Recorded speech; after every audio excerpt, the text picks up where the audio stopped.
Unity Platformer by Jongsun L. My goal was to make a platformer using Unity, or in other words, making a parkour game using C#. I set my game to an ice theme, and I downloaded a robot as the avatar of the player. Most of the enemies were drawn by me.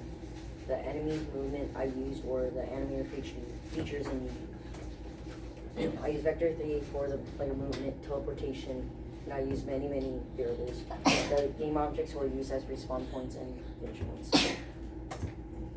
I tested about 3 times. One of the problems was that the slime was teleporting randomly from over the place. I saw that by removing the child from the other slime, because the slime that was glitching out was a child of the main slime. If I had more time on this project, I would add more levels. Like, this is my game. Okay. So there's this slime. If I touch this slime, it starts over. You want to show more of the game? I mean, yeah. Try to pass through the slime. And there's another slime that's jumping.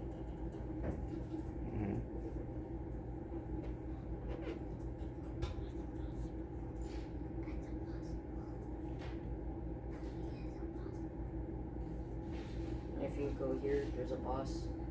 It's just moving around and you have to try to dodge it. And if you go here, it's you want. It says you want. Anyone have any questions? Yeah. What was the hardest part about your project? Probably the coding. And then the glitches. What's your favorite part about this project? I don't know. Okay, I guess we'll give a round of applause.